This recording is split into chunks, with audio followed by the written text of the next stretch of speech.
o que aconteceu para que uma direção tão fechada em si, tão monocrática, porque tem o conselho todo, ou pelo menos tinha, né, todo a apoiando, uma direção que, quando monta um conselho fiscal, não atende o pedido de um conselheiro fiscal, de ver um contrato, de ver contratos dos jogadores, contratos de trabalho dos jogadores, não mostra. O que aconteceu para essa mudança?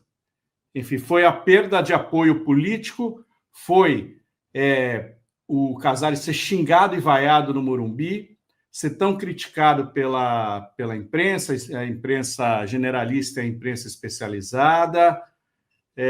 O que será? Foi a vaidade ou foi justamente esse escândalo da arbitragem, e daí o argumento utilizado pedindo transparência da CBF acabou, como disse o próprio Alexandre Gisbert na nossa live na segunda-feira, o próprio argumento da transparência caiu tão esquisito, né, tão contraditório na boca de Júlio Casares, que agora realmente chegaram à conclusão que agora não dá, vamos ter que abrir um pouquinho de informação. Ou é tudo isso, hein? Quem começa? Vai você, Xará? Então, é realmente uma junção. Foi basicamente tudo isso que o Maurício trouxe. A pressão está sendo muito grande, externa e interna também. O Casares tem perdido ali apoio político também, até dos seus pares. Os protestos também da torcida, cobrando um pouco mais de transparência.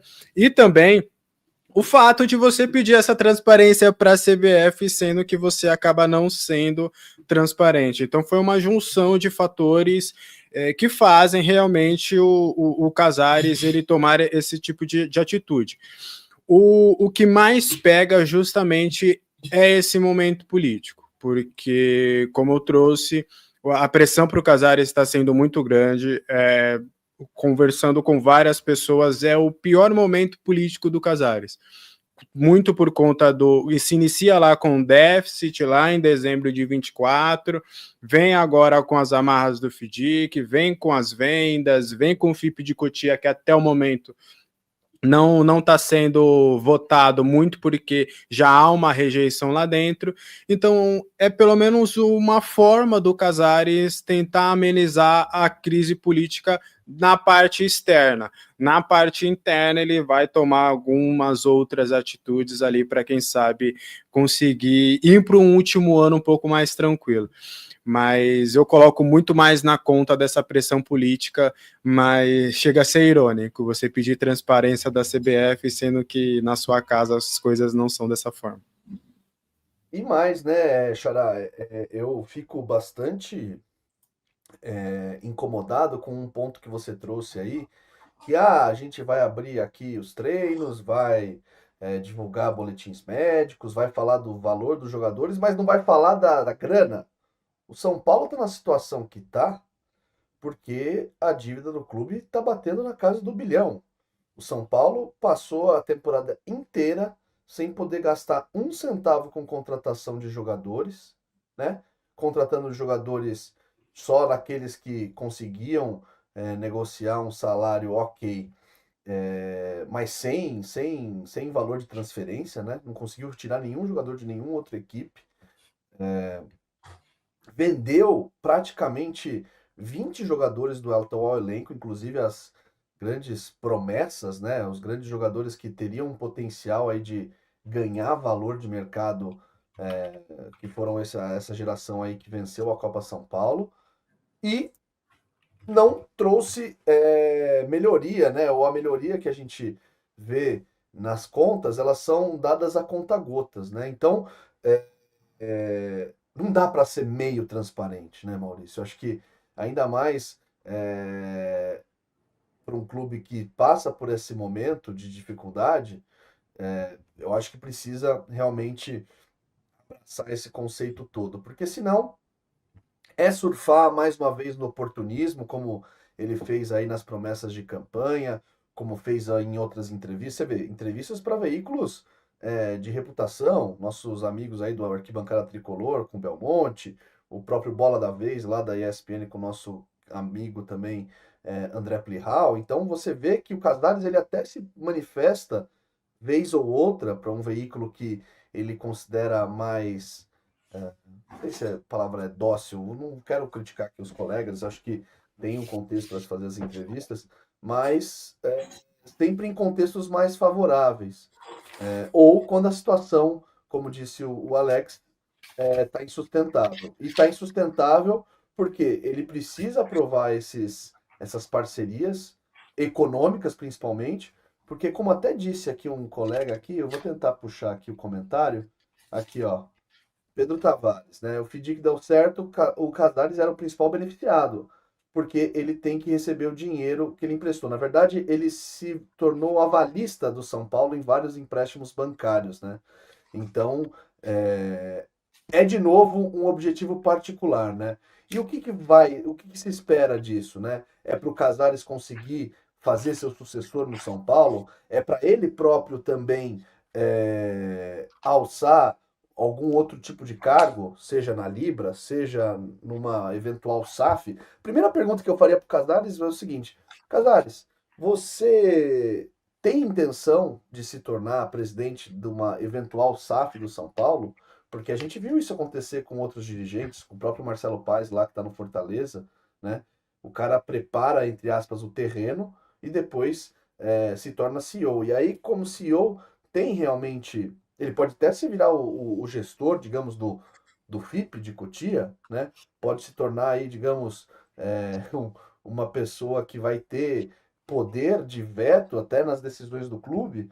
Então, isso é sair do poder? Ou enfim, qualquer outro tipo de aspiração política ou qualquer outro empreendimento que ele venha a ter, mas usando o São Paulo como sua plataforma, como seu palanque, né? Isso que acho que a torcida cansou, Mal. Não quer mais fazer com que o clube seja palanque ou plataforma para pessoas se promoverem às custas da paixão, da devoção e até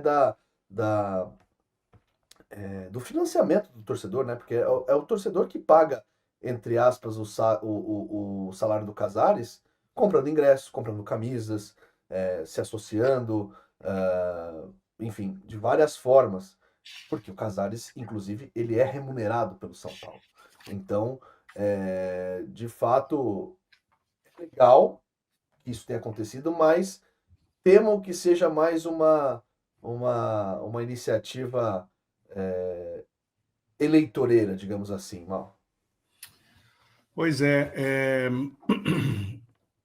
temos que esperar para ver, né? Se de fato essas promessas serão concretizadas, né? Elas não amenizam tudo que aconteceu, toda essa falta de transparência que acontece desde o início da gestão Casares, né? E eu acho que é uma medida que ele toma simplesmente porque perdeu apoio, viu o seu projeto político de sucessão ameaçado, viu que a menina dos olhos, a negociação por participação por um parceiro em Cotia, subiu no telhado e hoje não teria a menor condição de ser aprovada, seria reprovada, né? E acho que ele sofre pressão de conselheiros da própria situação, da própria base, e, claro, os resultados no campo, né? Os resultados que fizeram com que o São Paulo estivesse agora, no mês de outubro, apenas uma condição de buscar uma vaga na pré-Libertadores. Essa é a realidade do São Paulo hoje. Acho que tudo isso faz com que ele tome essas iniciativas, que são iniciativas de uma gestão moderna e saudável, uma gestão que ele prometeu que faria, né? E não fez. Veja bem, não é nenhum gesto de nobreza, né? Nenhuma medida de administração sadia. Isso é uma necessidade por conta da perda de apoio político e, claro, uma questão de vaidade. Você ser xingado pela sua torcida, o teu nome está na hashtag do Twitter para você ir embora, né? Gente pedindo o seu Não, tem faixas espalhadas por várias cidades do Brasil, do mundo.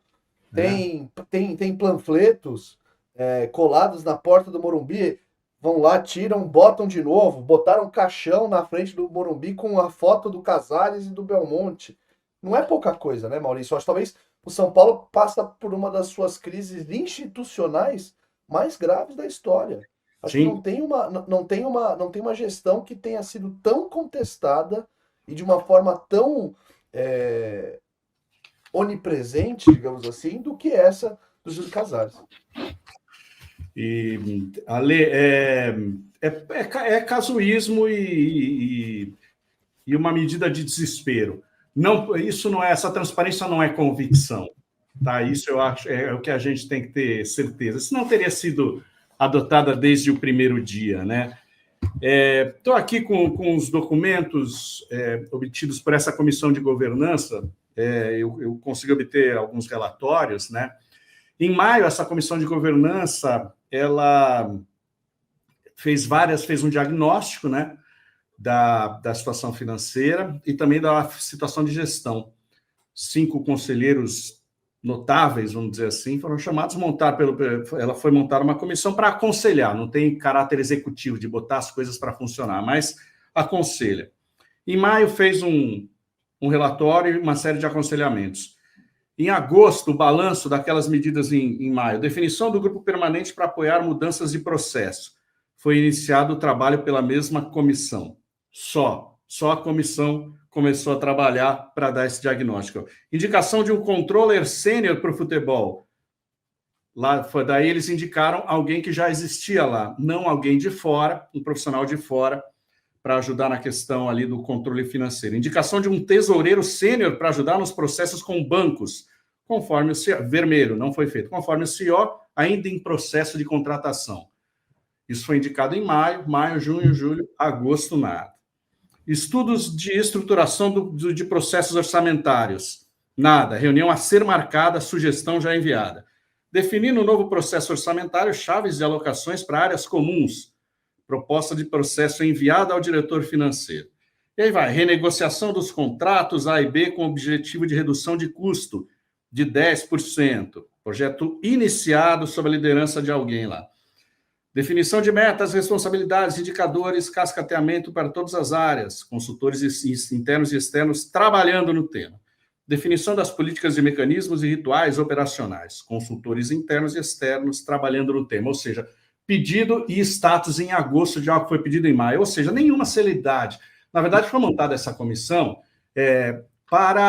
apenas para dar uma satisfação, para dizer que tem gente lá olhando e o clube e a gestão estaria aberta aos conselhos, né, às sugestões. Nenhuma sugestão, basicamente, foi acatada, né? Então, se montar uma comissão de aconselhamento e não acatar, de que adianta, né? Temos aqui algum resultado do primeiro semestre em relação ao que foi orçado. A receita realizada a receita cresceu, mas a despesa cresceu também, ó. A despesa orçada, 403.280 no primeiro semestre. Realizado, 457.938, ou seja, 13,55% acima. As despesas no primeiro semestre superaram em 54 milhões o orçado e com indícios de incremento de valores para o próximo semestre, indicando um resultado negativo para o final do ano de 118 milhões negativos. Quer dizer, o futebol está acima do orçamento no primeiro TRI em 24,4%. No segundo TRI, futebol acima do orçamento em 11%. Ou seja, a gestão financeira, a parte financeira da gestão Casares, ela é um terror, né? Por isso a necessidade aí desesperada de sair vendendo mesmo a preços abaixo do mercado. E aí, Maurício, volta nesse ponto que a gente falou e que eu falei anteriormente. Então você vê, o São Paulo, ele abre as suas portas, né, convida as pessoas a observarem aquilo que o São Paulo quer que elas vejam. Não se trata aí de um esforço talvez genuíno de mostrar, inclusive, né, os desafios, né, os problemas. Acho que essa gestão Eu acho que vinda de uma pessoa que é extremamente hábil com as palavras, né, em termos de ter uma retórica aí, né, pomposa, e também deve ser um homem de bons relacionamentos, porque, né, transita entre vários mundos, né, transita no mundo artístico, no mundo político, no mundo do mercado financeiro, mas será que ele tem o São Paulo realmente como seu, o melhor interesse do São Paulo como seu objetivo? Ou é o melhor objetivo para ele, né? Ele fala, inclusive, em nome da torcida do São Paulo, falou que ele precisava recuperar a autoestima do torcedor São Paulino. Como é que tá a autoestima do torcedor São Paulino agora? Vendo o clube, nessa situação de crise financeira, crise política e até falta de, digamos, como diz nosso amigo Arnaldo Ribeiro, falta de força nos bastidores do futebol, que permitem coisas como essa de o que aconteceu na partida contra o Palmeiras. Primeiro, o estádio estava meio lotado, né? Não estava completamente cheio num clássico, sendo que a torcida o São Paulo tem uma das melhores médias de ocupação do estádio, inclusive em termos absolutos, né? Ou seja, né, de capacidade total, porque o Morumbi é gigante, e também de porcentagem de preenchimento de cadeiras, né? O São Paulo não costumava deixar cadeiras vazias. O Morumbi no domingo estava meio vazio e o São Paulo, né, teve aquele episódio ali lamentável que aconteceu dentro de campo com as decisões do árbitro da partida. Então, acho que essas coisas não acontecem por acaso, né? O São Paulo não está nessa situação por acaso, porque tem homens que podem até ter boa intenção ou que têm uma ambição gigantesca, mas não preparam a casa para que essas conquistas, né? Ou que o São Paulo se sustente nessas posições de forma perene, né? De uma maneira sustentável. Vê o que aconteceu com o Botafogo. Tá derretendo aí, a gente nem sabe se vai durar. O próprio Atlético Mineiro contratou Deus e o mundo, virou SAF, construiu o estádio, tá aí amargando e beirando a Série B. Então, beirando ali na zona de rebaixamento. O próprio Corinthians, né, que com seus sonhos megalomaníacos também de ter um estádio e, enfim, né, de contratar jogadores de nível Memphis Depay e outros aí, dando calote em Deus e o mundo. Então, esses planos mirabolantes, né, Mal, a gente vê sempre com muita desconfiança e eu acho que, sinceramente, vai ser muito difícil a gente ver algo genuinamente transparente na gestão do Júlio Casares. Vai ser de novo só aquilo que ele e os seus apoiadores querem divulgar para fora.